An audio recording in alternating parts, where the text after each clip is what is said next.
everyone, Thornton here, and today is going to be a pretty big day for the video gaming world, as Phil Spencer and Microsoft are going to go ahead and do a public release on what the future of Xbox is. But data mined assets kind of already let us know they have some really big plans in store with not only PlayStation but Nintendo as well. We're going to go over what all the speculation is, what we can expect in today's press review, and without further ado, let's jump into today's topic. For those of you who might not be in the know, Microsoft right now is positioning itself in a way that it has not done in at least the last 20 years that it has been out, and it's going to extend the reach of its Xbox ecosystem beyond what we've ever seen before, which is kind of scary. I mean, last time we did that, we got the Halo TV show, and I don't need to say any more about that. Now, with the rumors swirling about Xbox games making their way to rival platforms like PlayStation 5, which just thinking about seeing the Master Chief on a PlayStation makes me feel all kinds of weird thoughts. But there's also talk about the Nintendo Switch as well. Microsoft is going to redefine what it really means to be, well, a PC product on a console system. Now, at the forefront of this shift for Microsoft is the fact that it does recognize that it has a need for the Xbox business to expand and evolve, because it just hasn't really been doing so, at least not with any of their mainstay titles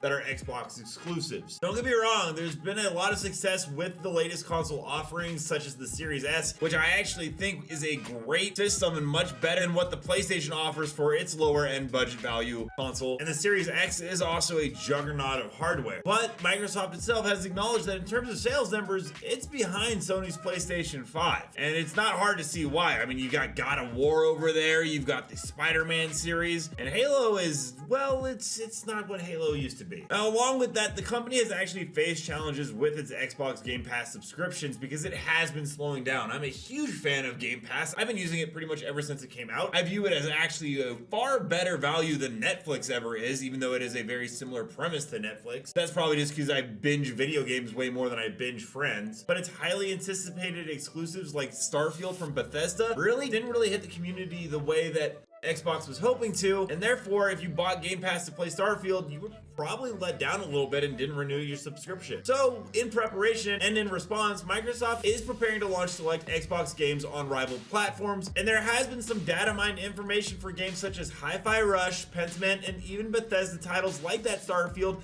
and Indiana Jones, which is going to be an upcoming game, and those are going to be making their way to non-Xbox exclusives. Now, this strategic decision shows that Microsoft is willing to bend to continue to be relevant and very strong in the market, which is actually a very good thing and something I wish a lot of other CEOs would look at, especially for publishers of major video games. Microsoft is going to try to broaden the reach of its first-party games and tap into new revenue streams while mitigating the risks associated with just trying to make platform busters like PlayStation has been. You don't want to emulate, you want to innovate. However, there's going to be a little bit of a challenge in this shift in strategy. Microsoft recently acquired Activision Blizzard, which costs around $68 billion, which just show they have a ton of innovation and ambition in the gaming space. They just snapped up franchises like Call of Duty, which is going to still be on PlayStation and is going to get Microsoft a lot of revenue. It's actually a pretty smart move, because even if you don't sell that many Xboxes with Call of Duty, you still make money from people buying it on PlayStation. No matter what, you earn some cash. It's just making a better, vast gaming portfolio to maximize revenue potential. And despite the fact that the Game Pass is experiencing a slowdown in subscriber numbers, they are reevaluating the approach of how they do it instead of just scrapping it. They're going to diversify those revenue streams, including exploring opportunities in mobile gaming and cloud gaming, which they've already done a ton of. I don't know though how I feel about the mobile gaming. Now, there are some concerns about the potential ramifications for Xbox console hardware and the digital libraries and what it means if they go over to other platforms. However, Microsoft has reassured employees and fans that it has an ongoing commitment to the Xbox ecosystem, so even by sharing these exclusives over to PlayStation and Nintendo, it does seem that the Xbox console isn't going to be going anywhere either. And they're going to go ahead and work on new projects, as there are reports of an Xbox handheld and also future hardware announcements such as the next Xbox already being worked on. Today, we're actually going to get our first information about what the future year of Xbox will be officially, as Phil Spencer has been pretty quiet. But today, the Xbox president Sarah Bond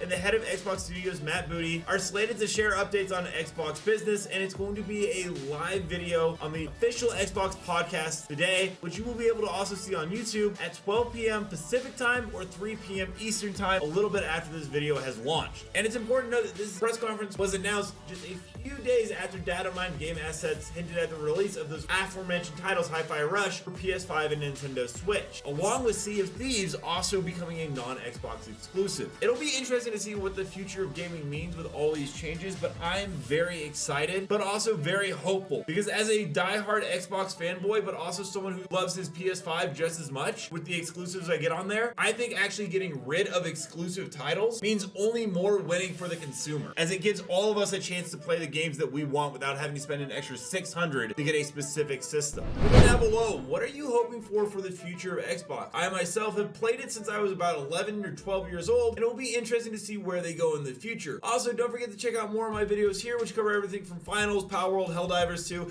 literally anything about video games. I try to cover it as quickly as possible. And as always, thank you for watching. I'll see you guys in the next video.